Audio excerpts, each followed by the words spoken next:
Hello and welcome to Cover to Cover, our semi-regular review of sporting books where I give you my opinion of what's on the bookshelves at the moment. And if you've got a book that you'd like us to review, we'd love to hear from you. Indeed, if you'd like to respond to any of the things that I've had to say on Cover to Cover, we'd also love to hear from you. And there is the email address, sean.everett@supersport.com.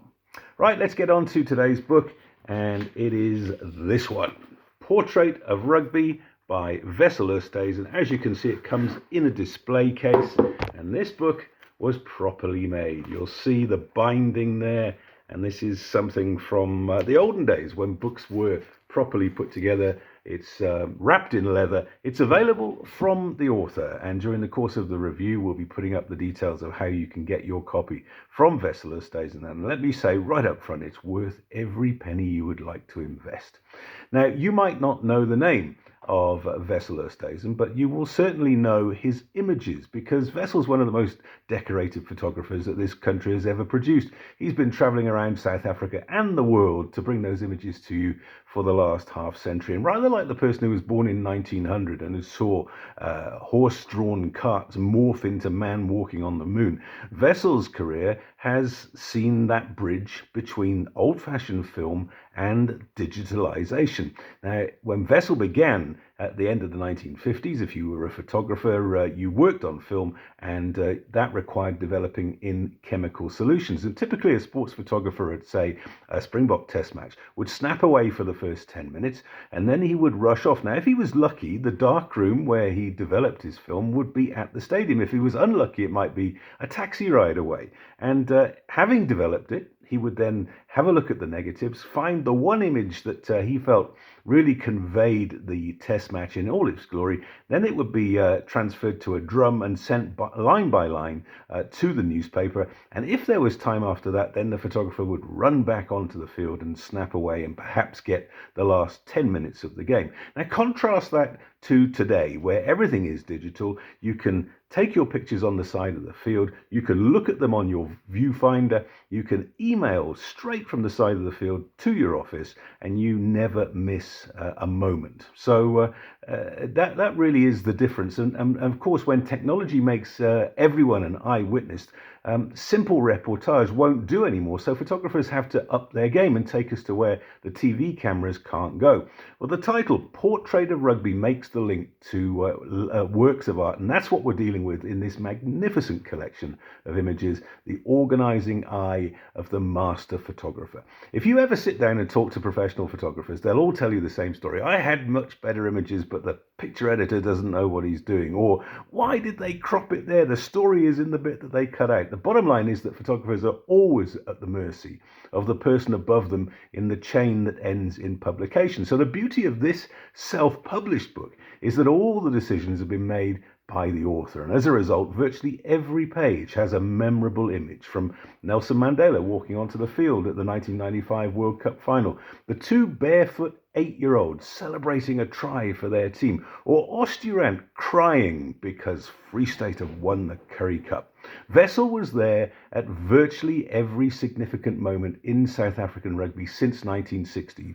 You may have heard that Pieter-Steph du Toit's granddad played for the Boks. In this book, you'll see Piet Spuler du Toit and PSDT in action through the lens of the same man, or Farida Priya and Pierre Spies, senior and junior, or Scout Burger and his son, the incredible Scout, Louis and Uli Schmidt, and so on and on and on. One of the great things that great photographers do is to turn their lens away from the action and capture the vibe of the crowd. These are the sort of pictures that rarely make it into print because they don't qualify as news, but they document social history in a unique way. And this book has lots of great examples. You'll see, for example, the black crowd in Umdantsane cheering on the Leopards against the British and Irish Lions in 1974. And you'll contrast that with the Veldskoen and khaki all-white crowds that were the norm. And you'll see the demographics gradually change following the first free and fair elections in 1994. You'll see Darnie Craven wearing the fez given to him by the Malay rugby fans at Newlands. You'll see Pit Sale assaulting Irish referee Dave McHugh at Kings Park and then being escorted from the field with the bloody nose bestowed upon him by AJ Fenter.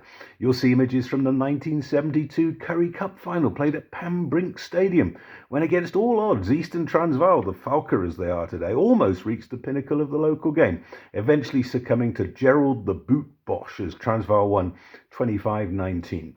Now, as I've mentioned already, inevitably the images before 1994 are exclusively of white people, but that only underlines the importance of photography as a social document. Wessel was an eyewitness to the social change wrought in this country, and one of my favourite images is of the Springbok team at Ellis Park immediately before the kickoff against New Zealand in the first post-isolation test match. And this was the infamous moment when Louis Late ignored the pre-match negotiations with the ANC and played Distem at full blast over the stadium loudspeakers. And Wessel's lens catches the all-white South African team with its soul on view.